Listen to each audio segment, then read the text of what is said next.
sila Seth Cadayona, Aidan Veneracion, Neil Ryan Sese, J. Arcilia, Ashley Ortega, Nicoy Morales, Rochelle Pangilinan Solina, Angelo De Leon, at Epi Quizon. Ayan, palakpakan naman natin ang cast ng Pulang Araw!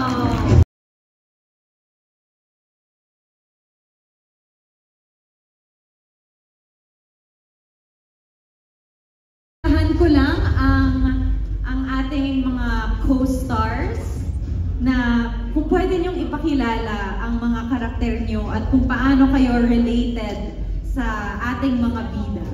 So, pwede tayong magsimula dito?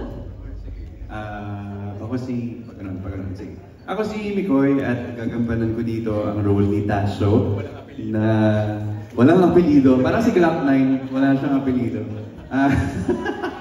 At ayun, may kaibigan at kababata nila Eduardo, Adelina.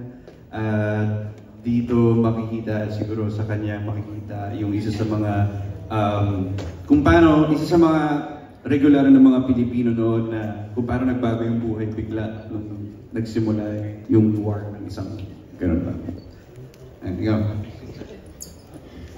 Hello po, magandang hapon po. Ako po si Ashley. Ang role ko po dito ay si Sister Manuela. Isa po akong madre na maraming pagdadaanan. So siguro si Sister Manuela dito matetest yung faith niya kay God. Kung kakapit pa siya sa Diyos or susuko pa siya. Pero malalim oo. Ayoko na magkwento pa. Pero actually masaklap yung pinagdaanan niya sa buhay. Pero makikita rin ang mga babae talagang matatapang. Hello po, ako po si J. Arcilia at yung karakter ko po dito ay si Dado.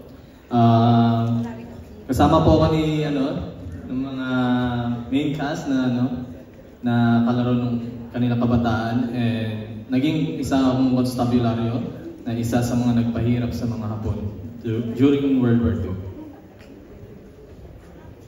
Magandang araw po sa inyo lahat. Ako po si Aidan Veneracion. Ang gagampanan ko po dito, ako po si Mario, isang 16, walang apelido, 16 years old po ako dito.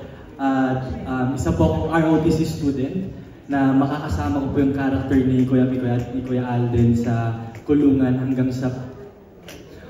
sa magjo-join kami ng guerrilla. Ayun, hanggang doon. Siguro ma-describe ko po yung character ko as isang bata na puno ng pangarap at pagmamahal sa magulang na kayang tiisin lahat at isasacrifice siya po lahat para sa magulang niya at makasurvive dun sa dadanasin niya. Yun po. Mabuhay po mga kapulang araw.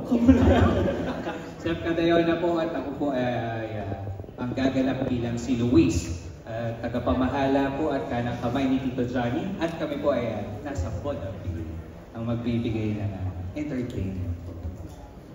Guys, magandang hapon po sa inyo lahat. Ako po si Neil Ryan Sese. Gaganap bilang Lauro, ang tiyuhin po ni Adelina at Eduardo, at isa po ako sa magpapahirap sa buhay nila.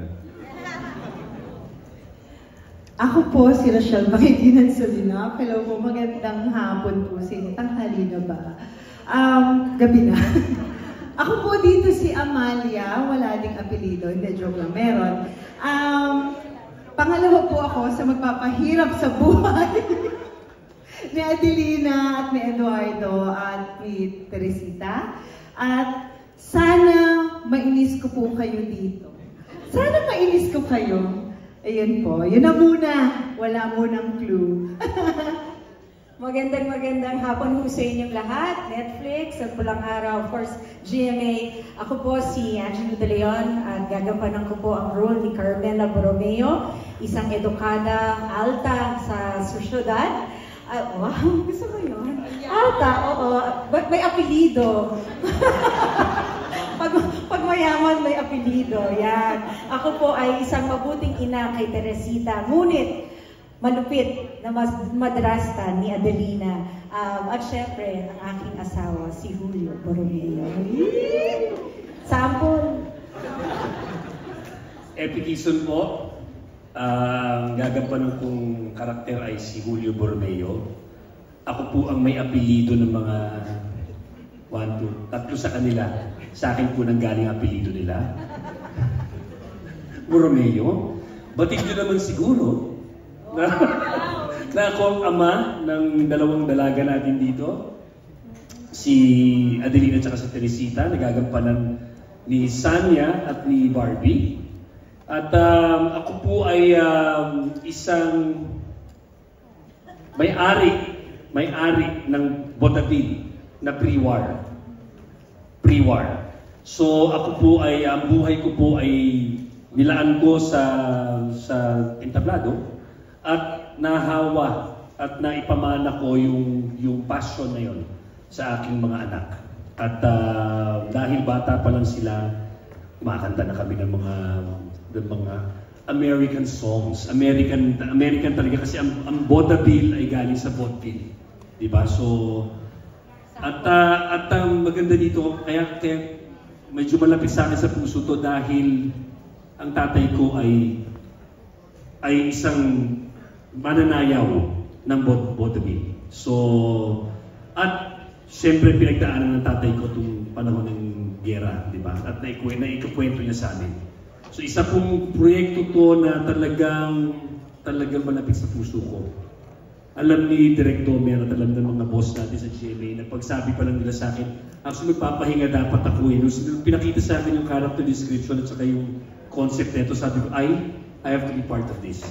And sana po, inaanyayahan po kayo kasama ng aming direktor at aming mga producers sa GMA at of course sa Netflix at saka ang ating writers. At ang production po ng Pulang Araw, July 26 na po on Netflix and July 29 on GMA. So sana po magsama-sama tayo, sana po suportahan nyo ang isang napakalaking produksyon na Pulang Araw. Maraming salamat po. Mga Ginoo at Binibini, ang makukulay na karakter ng Pulang Araw. Bigyan natin sila ng masigabong palakpakan. Pinasasalamatan din namin ang pagdalo ng National Artist for Film and Broadcast Arts, Sir Ricky Lee, Pulang Araw's Content Development Consultant. Ngayon, bago tayo magtapos, inaanyayahan kong bumaba ang ating cast para magpakuha ng litrato kasama ang ating mga panauhin. So, ang gagawin natin parang group photo. Dito tayo, ang cast, ang photographers natin, ang